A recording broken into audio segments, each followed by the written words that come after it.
अच्छी बुरी क्या है ये डिफाइन कौन करेगा?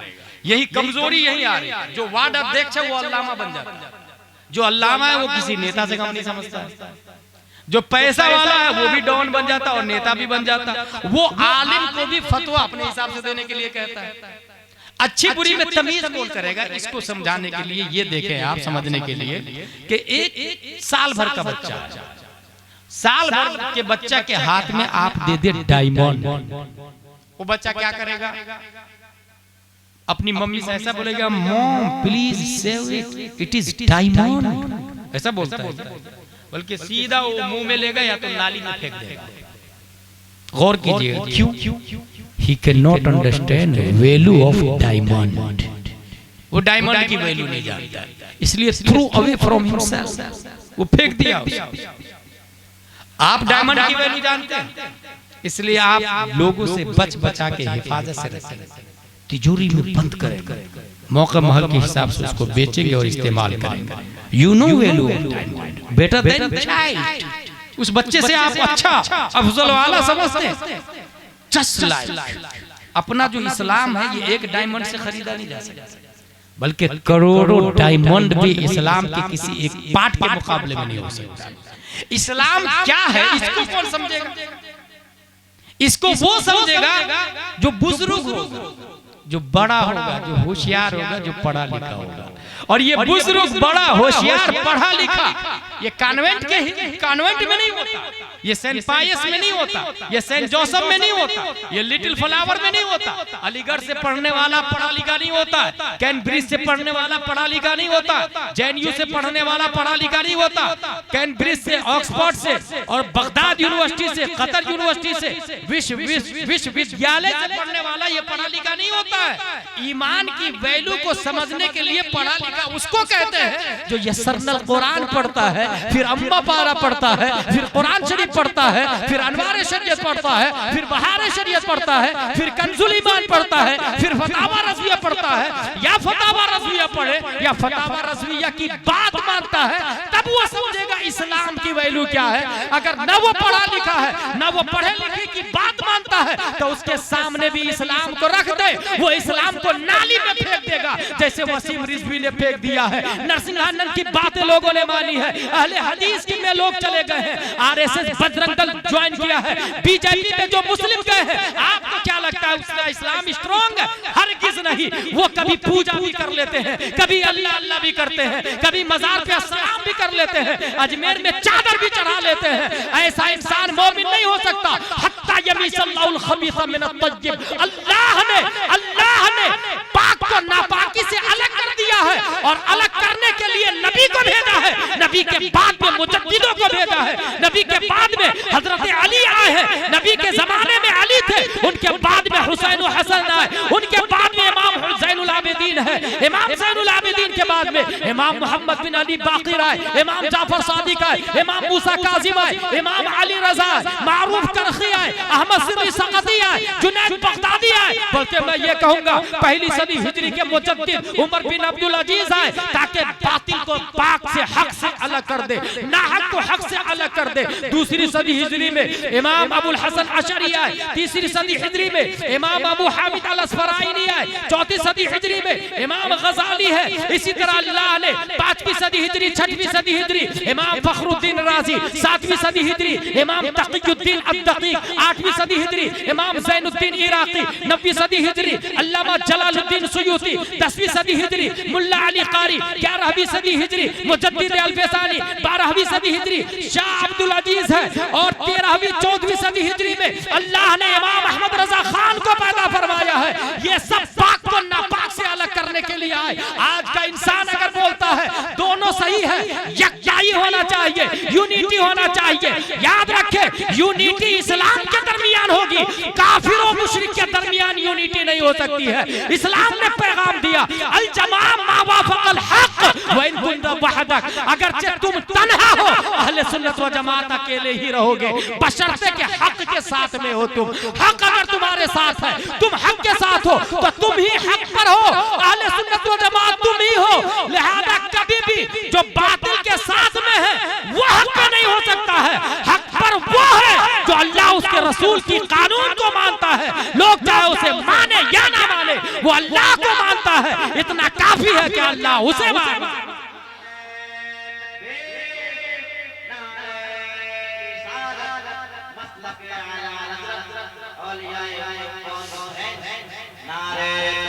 जो लोग चैनल से जुड़े हैं वो देख रहे हैं, ये मरदूर नरसिंहानंद ये बोल रहा है वसीम रजवी के साथ में मिलकर के, हजरत खदीजा से नबी ने इसलिए निकाह किया कि पैसे के लालची थे माज़अल्लाह रब्बिल आलमीन।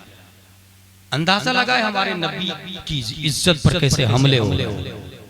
वसीम रजवी पहले तो 26 आयतों का इनकार किया, अब बोल रहा है कि ये खदीजा से निकाह नबी ने इसलिए किया कि पैसे के लालची थे, खदीजा मालदार थी।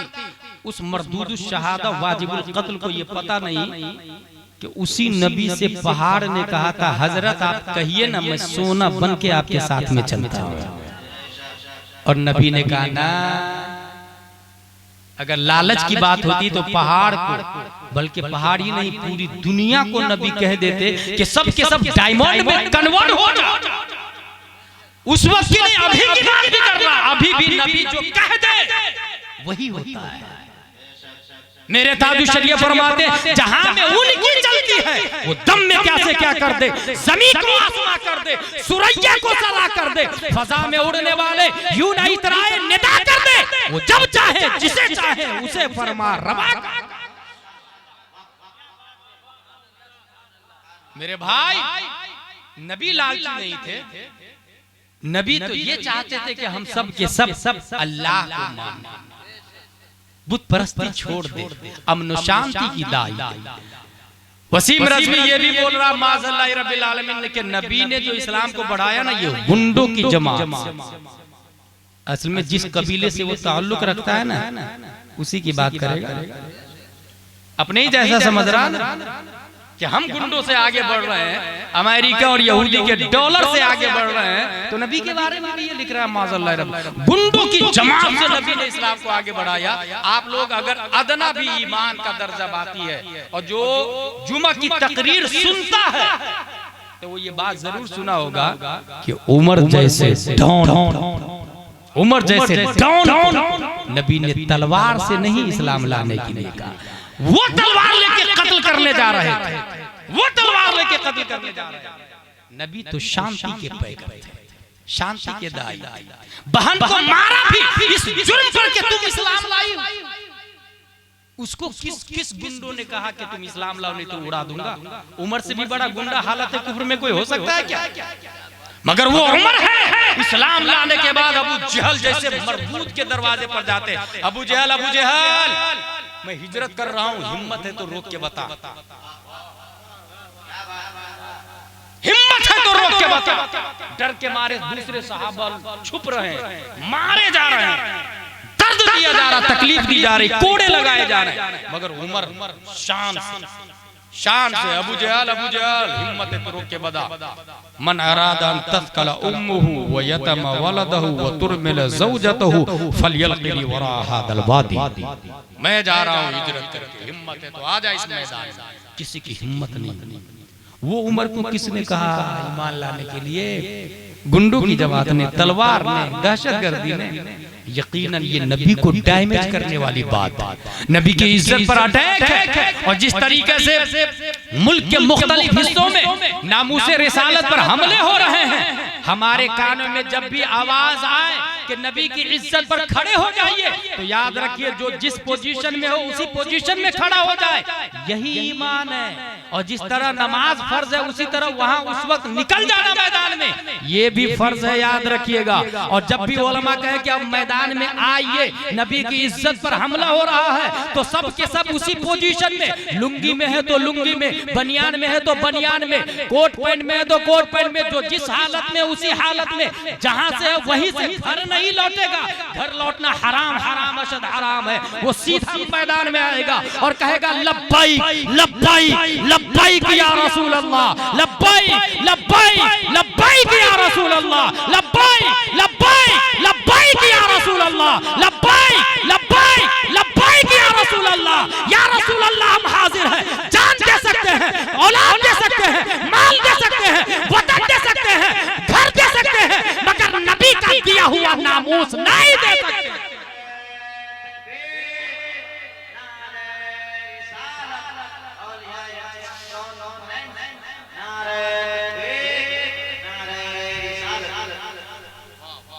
अल्लाह का हक अदा करे, बॉडी का प्राइम मिनिस्टर हमको रूह को बनाना। नबी का हक अदा करे, बंदों का, गौसे आजम का हक। कदमी हादी अला रक़बत कुल्ली वलील्लाह गौसे आजम का जुमला है। इंजीनियर मरदूद कहता है नहीं है। मैंने कहा तू तो 10 बाई 10 में खेला कर,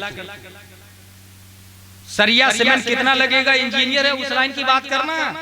अल कलिमतु लफ्जुन वदिअ मुफरदन मुफरदिन मुफरदुन में क्यों आता? ये तेरी लाइन नहीं है। ये इंजीनियर है तो इंजीनियरिंग का। भाई साहब ये कॉमन सेंस भी नहीं आता क्या लोगों के पास? कुर्ता हमें दर्जी के पास जाके सिलाते हैं और दर्जी बोलता है कि कटिंग हम यहाँ से करेंगे, आप बोलेंगे नहीं यहाँ से नहीं, यहाँ से करो, तो मानेगा आपकी बात? पैरासीटामोल किस काम के लिए आता है? या आपका दिमाग चलेगा या एमडी का दिमाग चलेगा? दीन के एमडी को मौलाना कहा जाता है, दीन के एमबीबीएस को मुफ्ती कहा जाता है, दीन के एसपी कलेक्टर को उलमा कहा जाता है। ये बताएंगे कि कौन सी आयत किस माना के लिए है, ये बताएंगे किस हदीस से कौन मसला इबारतुन नस से साबित है, कौन इशारतुन नस से, कौन दलालतुन नस से और कौन इक्तिज़ाउन नस से। ये वसीम रिज़वी जैसे जिसको काफ का मखरज नहीं मालूम, जिसको अलिफ का मखरज नहीं मालूम, ये लोग बताएं और लोग फॉलो भी कर रहे हैं माज़अल्लाह। कुछ इसमें कुछ वो मुस्लिम होते हैं जो स्टैंडर्ड कॉलोनी में रहते हैं। याद रखिएगा, standard colony. I am graduate, मैं मुस्लिम एरिया में नहीं रहता हूँ। गंदे रहते हैं वो लोग, कपड़े सूखते रहते हैं, बच्चे नापाक रहते हैं, 7-8 बच्चे पैदा कर लेते हैं, केयरिंग का सलीका नहीं होता। इसलिए मैं लग्जरी कॉलोनी में रहता हूँ। और धीरे से एक दिन उसकी बेटी एक्टिवा आईफोन लेके कॉलेज पढ़ती रहती है और बॉयफ्रेंड काफिर के साथ में चली जाती है। ये वही लोग होते हैं जो उलमा से दूर होते हैं, मुस्लिम कॉलोनी से दूर होते हैं। घर में आलिम की दावत नहीं होती, मिलाद नहीं होती, फातिया नहीं होती, बच्चे मदरसे में नहीं जाते। हम स्टैंडर्ड है ना, हम कॉन्वेंट में भेजेंगे ना, हम स्टैंडर्ड है भाई। हम क्रिश्चियन मिशनरी में भेजेंगे, एचपी में भेजेंगे, हम स्टैंडर्ड। यही स्टैंडर्डी में इतना स्टैंडर्ड जाता है कि सीधा जहन्नम तक पहुंचता है। अब पता भी नहीं चलता। अंतहबत अमालुकुम वअंतुम ला तशऊरून। ये फैक्ट बता रहा हूं मैं, फैक्ट। इंजीनियर मिर्जा बोल रहा कि ये गौसे आजम का जुमला है ही नहीं माज़अल्लाह रब्बिल आलमीन, जबकि बहजतुल असरार शरीफ में ये जुमला लिखा हुआ। और सुन्नी ये बोलता है दिल ये जिगर है, आंखें ये सर है। गौस कहते हैं मेरा कदम तमाम वलियों की गर्दन पर।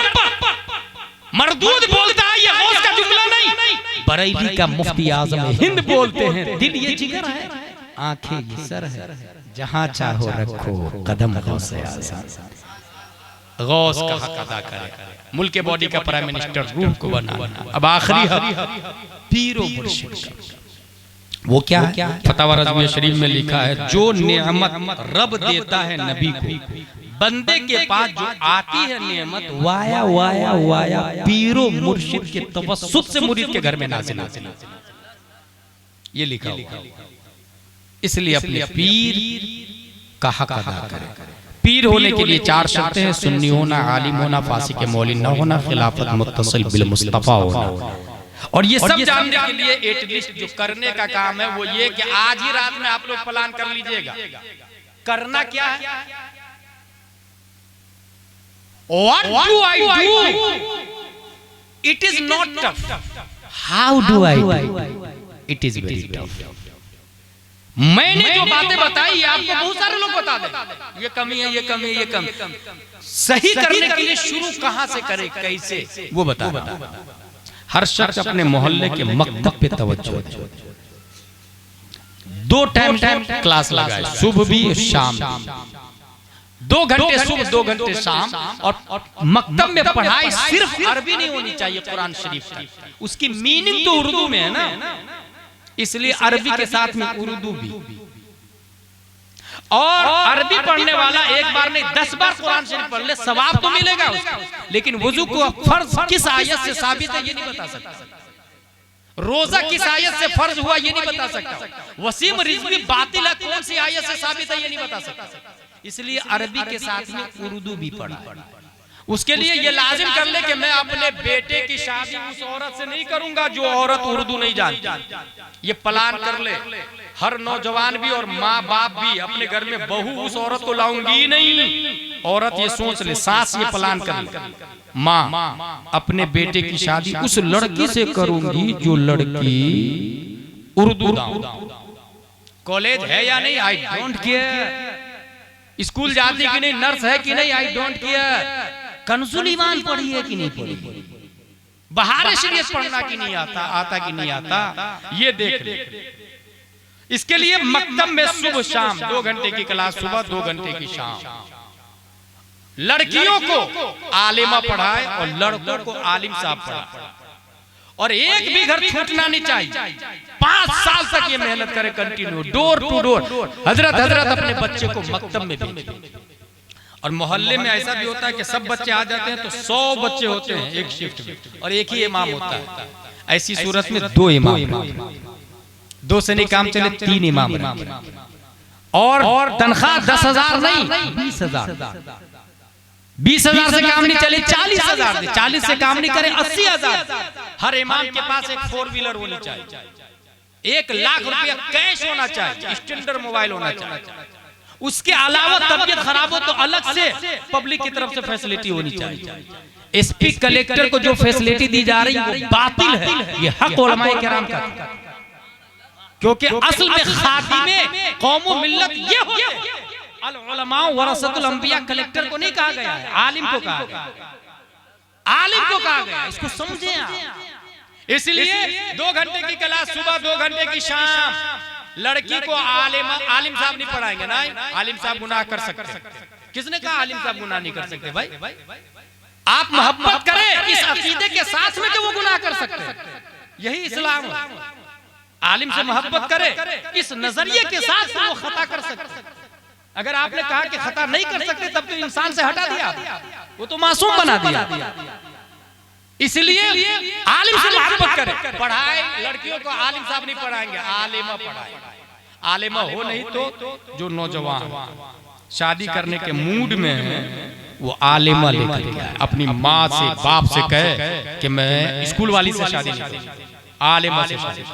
आलिमा आएगी, 10 को आलिमा बनाएगी, 10 100 को 100 1000 को मैदान महशर में। वो सास भी जन्नत में जो आलिमा बहू लेकर के आई, वो ससुर भी जन्नत में जो आलिमा बहू लेकर के आया, वो शौहर भी जन्नत में जो सिर्फ कपड़े नहीं धुलवाया, बुखारी और मुस्लिम पढ़ने पढ़ाने का मौका भी दिया। और डोर टू डोर जाके आप सोचे जरा, जब सब बच्चे मकतब में आ जाएंगे और 3 से 4 साल तक यही हाल रहेगा, तो 4 साल के बाद मीरापुर का क्या नजरिया बनेगा? यकीनन इसकी गली गली में सब नबी के गुलाम ही नजर आएंगे। कोई जाहिल बच्चा मिलेगा ही नहीं। लड़कियां मिलेगी तो कनीज़े फातिमा, सबके सर पे ओढ़नी दुपट्टे होंगे। लड़के गुलामे मुस्तफा भी होंगे। 5 साल मेहनत करने की जरूरत है, 5 साल।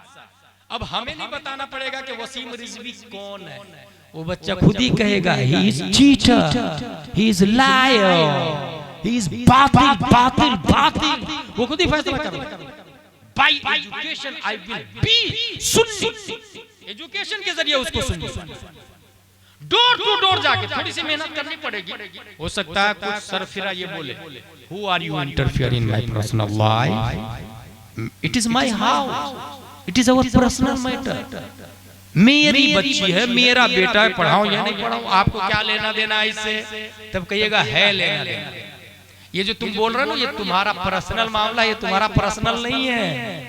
तुमको लग रहा तुम्हारा पर्सनल है ना, लेकिन हकीकत में तुम्हारा पर्सनल नहीं है।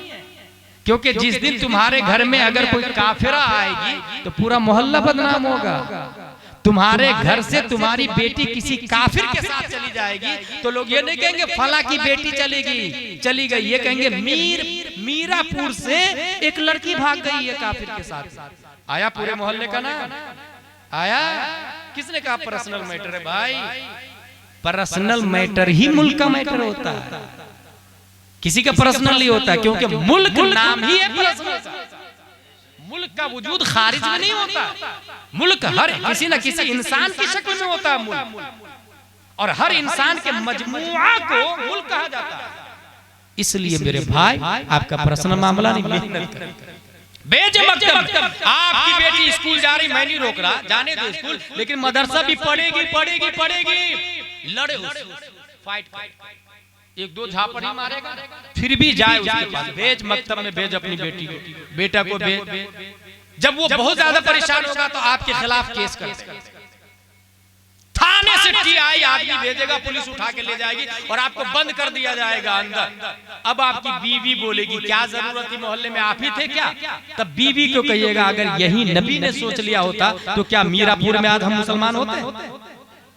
आपका बेटा बोलेगा बुढ़ापे में अल्लाह अल्लाह करो ना, क्या जरूरत है दूसरे को यहाँ जाके बोलने की कि बच्चों को मकतब भेजो। तब बेटा को कहिएगा अगर यही इमाम आजम ने सोचा होता तो आज फिक़े अकबर हमारे हाथों में होती।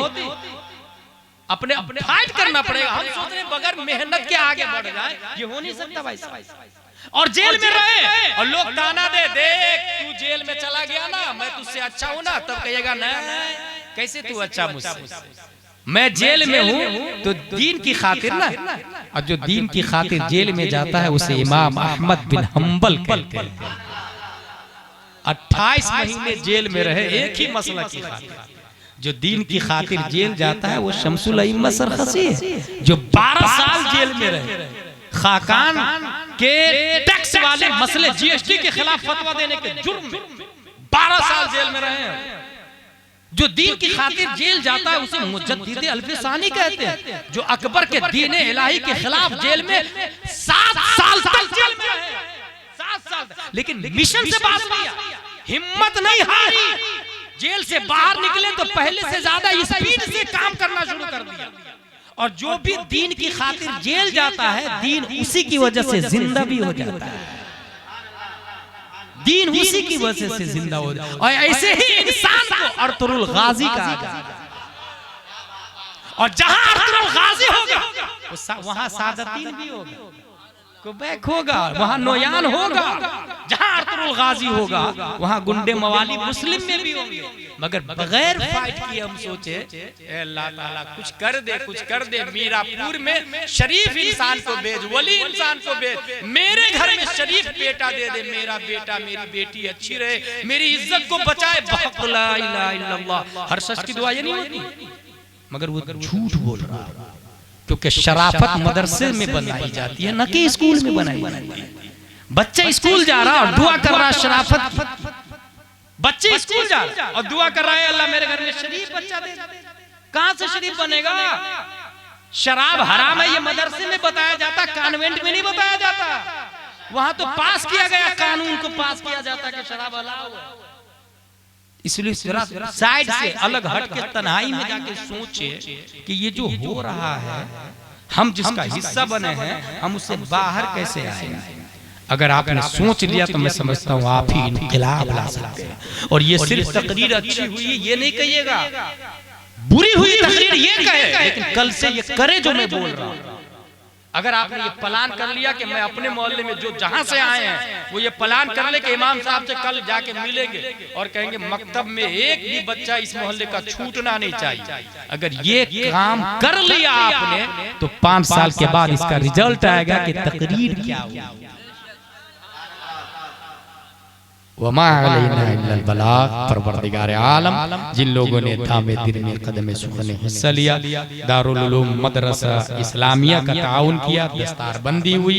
अल्लाह तबारक व तआला सबके रिस्क में बरकत अता फरमाए। इदारे को नाशिर मसलक आला हजरत और निज़ाम मुस्तफ़ा का मुबल्लिग बनाए। उलमा से हम सबको मुत्तसिल रहने की तौफीक अता फरमाए। वमा अलैना इल्लल बलाग। अस्सलामु अलैकुम।